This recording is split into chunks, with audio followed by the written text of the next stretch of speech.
नमस्कार प्यारे साथियों, नानक क्लासेज के यूट्यूब चैनल पे आपका स्वागत है। शाम 4 बजे की क्लास में रोज की तरह अपने राजस्थान अध्ययन की आरपीएससी कॉलेज लेक्चरर के लिए क्लास चल रही है। कल तक हमने पढ़ा था चौहान वंश में अजमेर और सांबर के चौहान में शुरुआत 551 में कहाँ से वासुदेव चौहान कर शुरुआत करते हैं और उसके बाद में लास्ट पृथ्वीराज चौहान तृतीय के पिता सोमेश्वर चौहान तक पढ़ते हैं। आज महत्वपूर्ण एक टॉपिक है पृथ्वीराज चौहान तृतीय, जो इस अजमेर के चौहानों का अंतिम शासक होता है, अंतिम शक्ति होती है, अंतिम ताकतवर शासक होता है, अंतिम हिंदू शासक होता है। क्योंकि इसके बाद यहाँ स्टार्ट हो जाता है दिल्ली सल्तनत, मोहम्मद गौरी कुतुबुद्दीन ऐबक। स्टार्ट करें, क्या कहानी थी पृथ्वीराज चौहान तृतीय की, पूरी डिटेल से पढ़ेंगे, फिर उसके बाद में हम क्वेश्चनों पे चर्चा करेंगे। सबसे पहले पृथ्वीराज चौहान का जन्म याद करना है। इनका जन्म हुआ था 1166 ईस्वी में अनहिल पाटन गुजरात में। अनहिल पाटन गुजरात के अंदर इनका जन्म हुआ था। किसका? पृथ्वीराज चौहान तृतीय का। इनके पिता कौन थे? इनके पिता थे सोमेश्वर चौहान। पढ़ के आगे ना पीछे सोमेश्वर चौहान के समय बिजोलिया शिलालेख लिखा गया। इनकी माता को तो जरूर याद रखना, क्वेश्चन पूछा जाता है, कर्पूरी देवी। माता इनकी कौन थी? कर्पूरी देवी। जब इनके पिता की मृत्यु हो गई थी तो उस समय पृथ्वीराज चौहान तृतीय की उम्र थी छोटी, ठीक है। तो राजपाट जो संभाला था, जो संरक्षिका बनी थी, वो कर्पूरी देवी बनी थी। कौन बनी? कर्पूरी देवी पृथ्वीराज चौहान की संरक्षिका बनी थी। इसके अलावा उस समय जब पृथ्वीराज चौहान गद्दी पर बैठे, उस समय एक व्यक्ति थे, प्रधानमंत्री के रूप में काम किया था, या हम कह सकते हैं कंदम दास। कौन थे?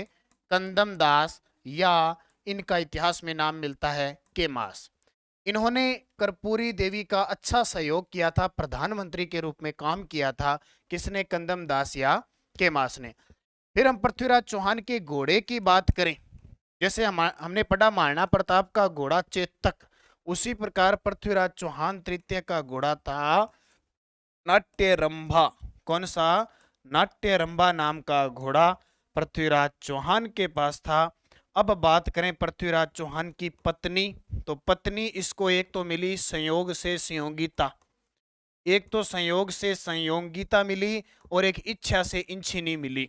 इच्छा से इंछनी, और भी पत्नी होगी लेकिन दो की ऐतिहासिक कहानी हमें पढ़ते हैं। तो पत्नी संयोगिता इंछनी, और एक याद रख लो, इनका पुत्र जो रणथंभौर चौहान वंश की नींव डालता है, कौन है? पुत्र गोविंदराज तृतीय। गोविंदराज चौहान तृतीय गोठवा जी। ये थी पृथ्वीराज तृतीय की पारिवारिक कहानी के पृथ्वीराज चौहान तृतीय 1166 से 1192, जन्म 1166, जन्म 1166, अनहिल पाटन गुजरात। पिता सोमेश्वर चौहान, माता कर्पूरी देवी जो संरक्षिका थी, ठीक है। कर्पूरी देवी याद रखना अनंगपाल, दिल्ली के अनंगपाल तोमर की पुत्री थी। अनंगपाल तोमर की पुत्री, इसलिए दिल्ली पृथ्वीराज चौहान का क्या हो गया? ननिहाल हो गया। हमने कल पढ़ा कि पृथ्वीराज विग्रहराज चतुर्थ ने दिल्ली के तोमरों को हराकर दिल्ली पर अधिकार किया था। उसके बाद से रिलेशनशिप दिल्ली वाले और अजमेर वाले एक साथ हो गए। प्रधानमंत्री कंदम दास या केमास, ठीक है। उसके बाद ध्यान रखना, इसके बाद में भुवन दास बन गया था। इसका सहयोग किसने किया था? भुवन दास ने, ये भी नोट कर लेना।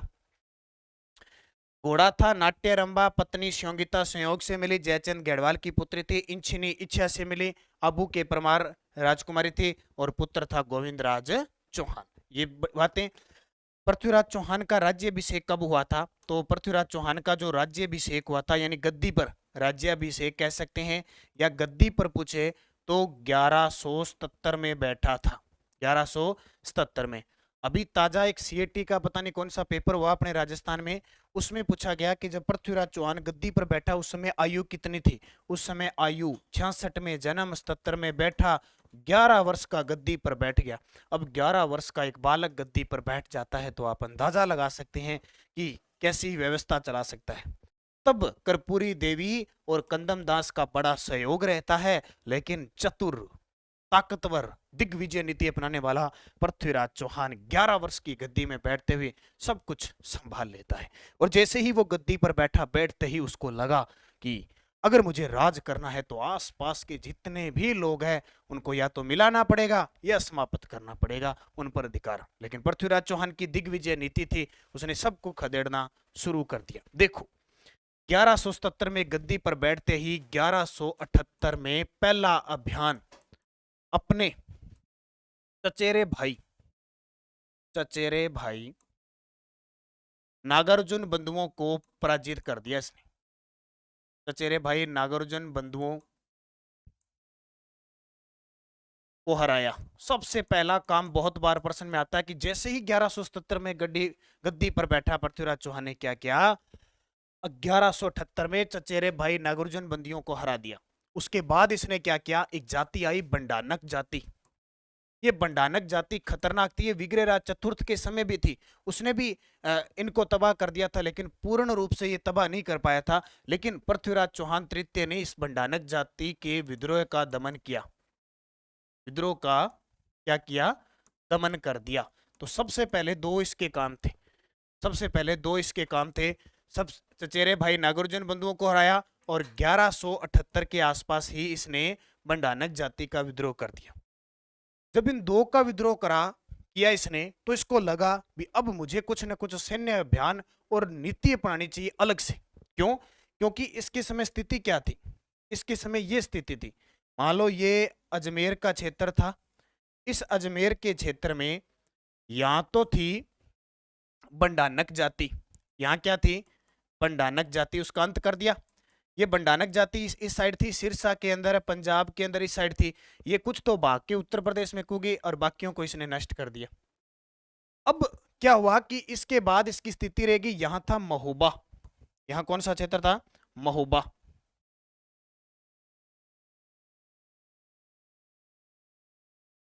ठीक है, यहां था महोबा। और एक और याद रखना, इस साइड था कन्नौज, ठीक है, और एक इधर था चालुक्य वंश, भीम द्वितीय, यहां चालुक्य, यहां कन्नौज के गहड़वाल और यहां पे महोबा के चंदेल, और इधर बंडानक जाति और इधर नागार्जुन थे, उनको तो वैसे ही तबाह कर दिया। तो इसने दो काम तो फिक्स यहां से कर ही दिए, कौन कौन से, नागार्जुन बंधुओं को खत्म कर दिया और बंडानक जाति को खत्म कर दिया। इसके बाद इसने सैन्य अभियान शुरू कर दिया, इसको कहते हैं सैन्य अभियान। इसने सोचा आसपास के जो लोग हैं उनको मैं, छोटे मोटे शासकों को अपने अंदर मिला लूं। तो इसने एक दिग्विजय नीति अपनाई और दिग्विजय नीति के तहत सबसे पहले इसने महोबा पर आक्रमण किया। उस समय महोबा के शासक थे परमरदीदेव। उसके बाद इसने कन्नौज के जयचंद गहड़वाल की पुत्री स्योंगिता से विवाह किया और इस जयचंद को हराया था। और एक में इसने भीम सेकंड को, इसका जो मंत्री था जगदेव, उसने आक्रमण किया था, उसको हराया था। तो चारों तरफ से इसने युद्ध कर करके और सबसे शत्रुता मोल ले रखी थी, अब देखो, सबसे पहले एक युद्ध का नाम है महोबा का युद्ध, बड़ा ही शानदार युद्ध है महोबा का युद्ध। पूछे कब हुआ, 1182 ईस्वी में। अब इस महोबा के युद्ध के कई नाम हैं,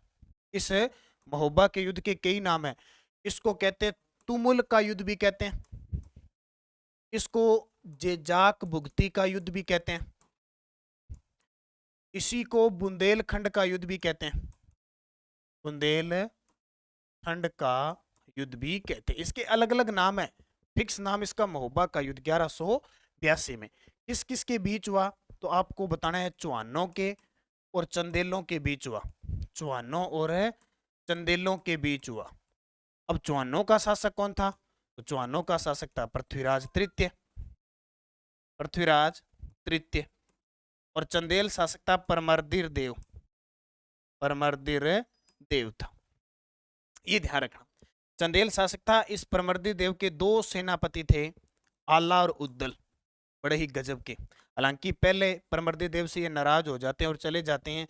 जब संकट आता है तो जब इनको बुलाया जाता है तो ये अपनी स्वामी भक्ति, देशभक्ति के लिए वापस आ जाते हैं। तो ये महोबा का युद्ध 1182 में हुआ, चौहानों और चंदेलों के बीच। पृथ्वीराज चौहान तृतीय और परमर्दी देव के बीच। इसमें आल्हा और उदल लड़ते हुए वीर गति को प्राप्त हो जाते हैं।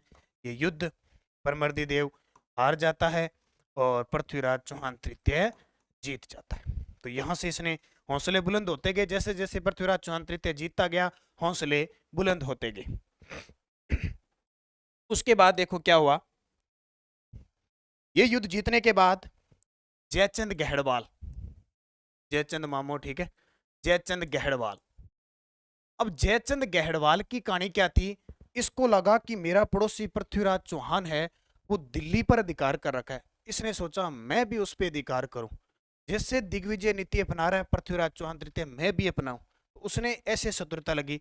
दूसरी कि पृथ्वीराज चौहान की सीमा दिल्ली तक थी और इधर कन्नौज का शासक ये जयचंद गहड़वाल था, तो जाहिर सी बात है कि इसकी सीमा इसके पास टकराने लगी।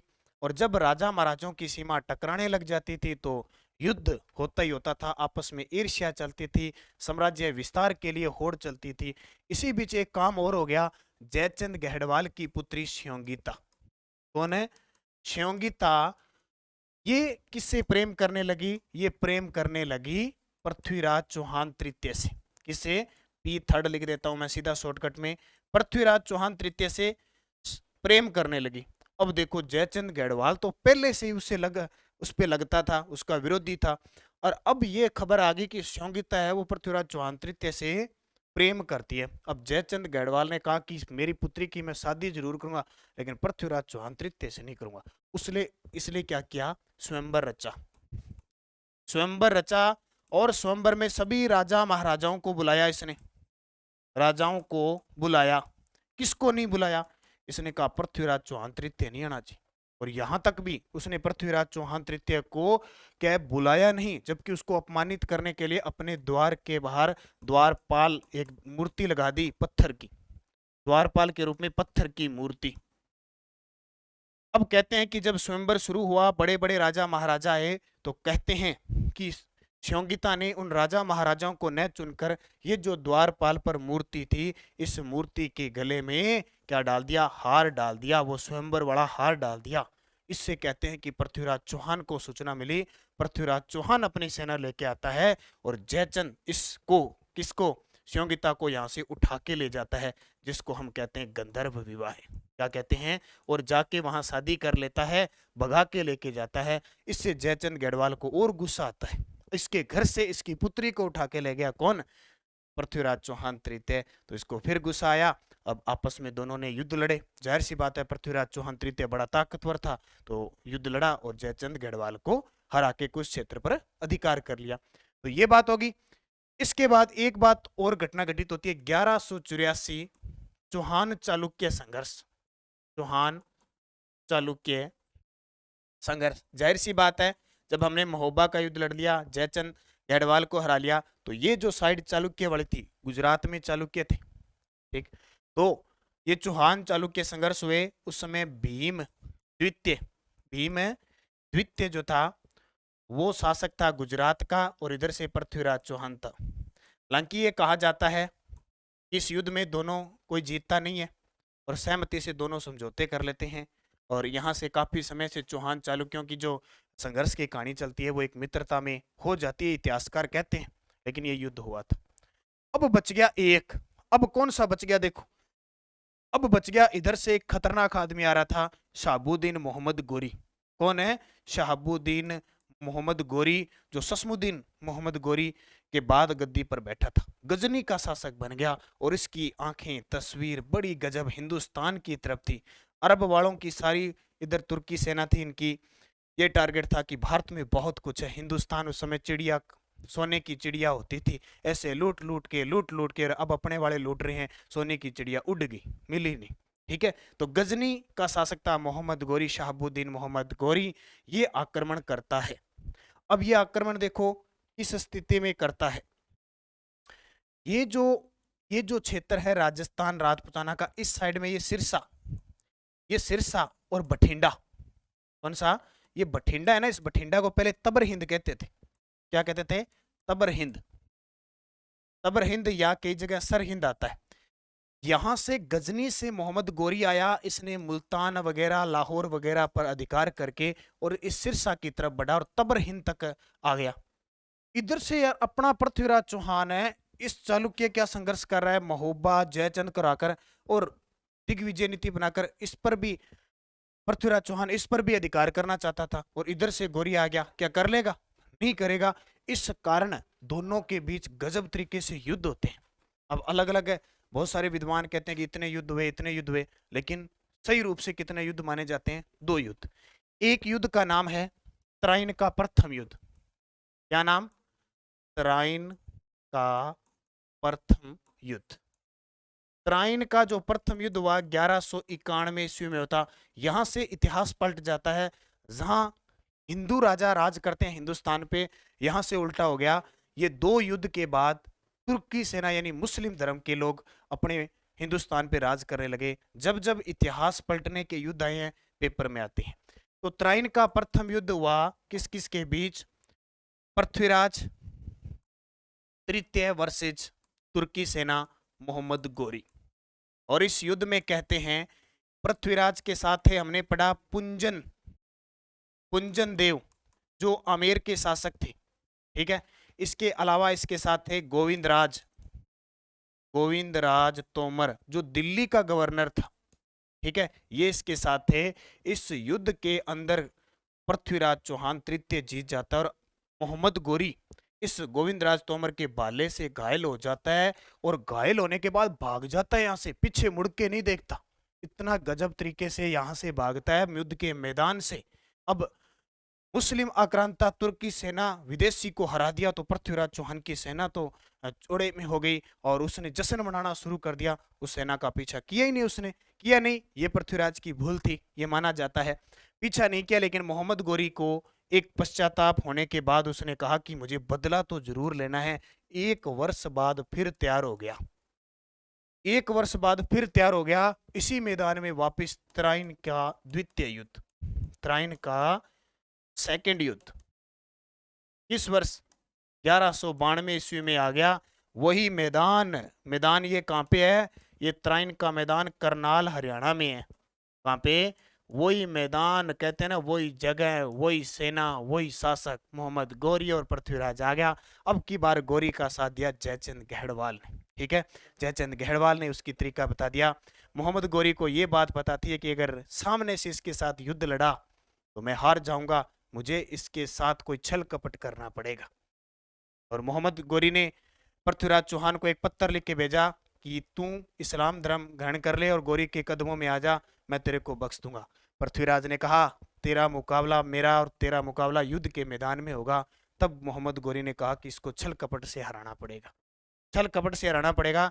तो इसने क्या किया था फिर? कहते हैं कि 2-3 बार इसको संदेश भेजे, बोले मैं तेरे साथ समझौता करना चाहता हूं, मैं उधर उधर रहूंगा, तेरे क्षेत्र में नहीं आऊंगा। मोहम्मद गोरी ने पृथ्वीराज चौहान को कहा, लेकिन वो छल कपट करके और पृथ्वीराज को बहकावे में ला दिया। और इस युद्ध के अंदर पृथ्वीराज तृतीय और इधर गोरी था। इस युद्ध में गोरी जीत जाता है, पृथ्वीराज चौहान हार जाता है। कहते हैं कि पृथ्वीराज चौहान को क्या कर लेते हैं, बंदी बना लिया जाता है और बंदी बना के इसकी आंखें फोड़ दी जाती है और बाद में इसको गजनी ले जाते हैं। अलग अलग इतिहासकार कहते हैं गजनी ले जाते हैं और वहां इसको कैद कर लिया जाता है।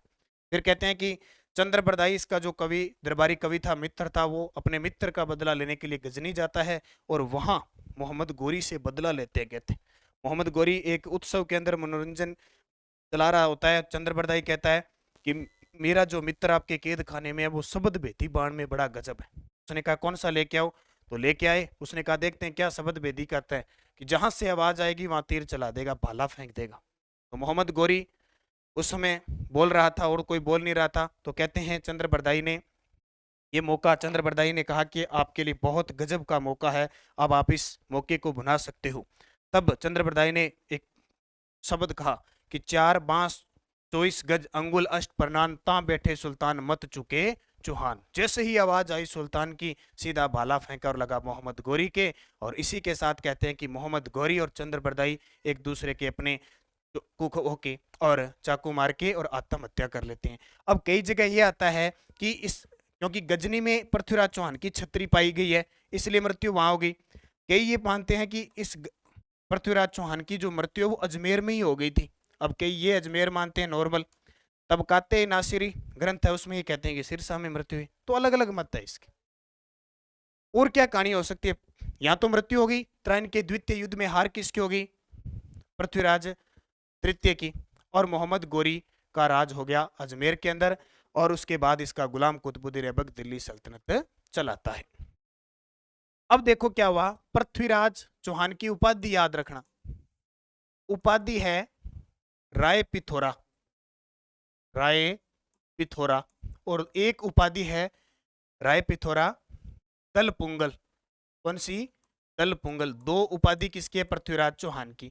इसके दरबारी कवि जरूर याद रख लेना, दो तीन, ज्यादा नहीं। पृथ्वीराज चौहान के दरबारी कवि, एक तो याद रखना ही रखना है, चंद्र बरदाई। ये चंद्र बरदाई बड़ा गजब का दरबारी कवि था, पृथ्वीराज चौहान का मित्र था। इसका जन्म 1148 लाहौर में हुआ। इसने ग्रंथ लिखा पृथ्वीराज रासो। पृथ्वीराज रासो, इस पृथ्वीराज रासो में चौहानों को अग्निवंशीय बताया गया है। इस पृथ्वीराज रासो को पूरा किया जाता है इसके पुत्र जलहण के द्वारा, ये भी ध्यान रखना। इसके अलावा इसके काल में और भी कई दरबारी कवि थे, जैसे मैं आपको नाम बताता हूं। जनार्दन, एक तो जनार्दन थे, एक विद्यापति गौड़ थे, विद्यापति गौड़ थे। इसके अलावा विश्वरूप था। ये कुछ इसके दरबारी कवि थे। तो ये समाप्त हो जाती है कहानी पृथ्वीराज चौहान तृतीय की। यहाँ से हिंदुस्तान की एक बार हिंदू राजाओं की बादशाहता खत्म, दिल्ली सल्तनत स्टार्ट। पृथ्वीराज चौहान तृतीय का पुत्र गोविंदराज जो चौहान होता है वो 1194 में रणथंभौर के चौहानों की नींव डालता है। अब ये बात पृथ्वीराज की होगी। अब यहाँ से ये चीजें आपको क्लियर पढ़नी है। अब 4-5 प्रश्न देता हूँ, इनके जवाब आप मुझे कमेंट में दोगे, मैं आपके लिए छोड़ के जाता हूँ। सारे विद्यार्थी जो क्लास देख रहे हैं, सही रूप से अगर आप तैयारी कर रहे हो, अभ्यास कर रहे हो, इस क्लास को पढ़ने के बाद इन क्वेश्चनों के जवाब जरूर दोगे। पहला प्रश्न आपके सामने, त्राइन के प्रथम युद्ध में किसकी विजय हुई? त्राइन के प्रथम युद्ध में किसकी विजय हुई? मोहम्मद गोरी, पृथ्वीराज चौहान द्वितीय, पृथ्वीराज चौहान तृतीय या बिसल देव? आपका जवाब आना चाहिए, क्योंकि मैं आपको सारी कहानी बता चुका हूं। पृथ्वीराज चौहान तृतीय का जन्म कहां हुआ? जन्म कहां हुआ? पृथ्वीराज तृतीय का जन्म कहां हुआ? अनिल पाटन, गुजरात, जालोर, विदर्भ, अजमेर। सही जवाब आपको कमेंट में देना है। पृथ्वीराज तृतीय की आवश्यकता के दौरान शासन कार्य में उसके प्रधानमंत्री का सहयोग और मार्गदर्शन रहता है। यह प्रधानमंत्री कौन था? इसके बारे में मैं बता चुका हूं, दो नाम है इसके, चंद्र बरदाई, कर्पूरी देवी, समरदेव के मास। मुझे कमेंट में जवाब देना है। पृथ्वीराज तृतीय किस वर्ष अजमेर के शासक बने? बहुत ही सिंपल से प्रश्न है सारे। 1164, 1177, 1182 या 1192। अजमेर तृतीय किस वर्ष अजमेर के शासक बने, ये बताना है। जन्म बता देता हूँ, 1166 में हुआ था और मृत्यु 1192 में हुई थी। अब आप बता देना। त्राइन के युद्ध का विस्तृत वर्णन किस ग्रंथ में मिलता है? त्राइन के युद्ध का विस्तृत विवरण मिलता है पृथ्वीराज रासो ग्रंथ में। ये आपको बताया नहीं बताया, लेकिन सबसे ज्यादा पुख्ता जो रिपोर्ट मिलती है, कोई भी सूचना मिलती है, पृथ्वीराज रासो से। कौन सा कवि पृथ्वीराज चौहान का मित्र था? अभी बता के हूं, जिनका जन्म 1148 लाहौर में हुआ था, जिन्होंने पृथ्वीराज रासो ग्रंथ लिखा था, वो बताना है। दूसरा नाम क्या था? पृथ्वी भट्ट। फिल्म आई ना एक त्राइन, उसमें पृथ्वी भट्ट था वो। पृथ्वीराज तृतीय व मोहम्मद गोरी के मध्य कितने युद्ध लड़े गए? पृथ्वीराज तृतीय व मोहम्मद गोरी के मध्य कितने युद्ध लड़े गए? 1, 2, 3, 4। अभी ताजा ताजा CAT का पेपर हुआ था, उसमें प्रश्न आया था। आला और उद्दल का संबंध किस युद्ध से है? कितना सिंपल प्रश्न है। महोबा, सुमेल, जालोर, त्राइन। आज आपको जवाब देने हैं सारे, एक का जवाब नहीं दूंगा, क्योंकि सारे सिंपल सिंपल प्रश्न है, सारे करवा दिए मैंने। राय पिथोरा और दल पुंगल की उपाधि किस चौहान शासक को प्राप्त थी?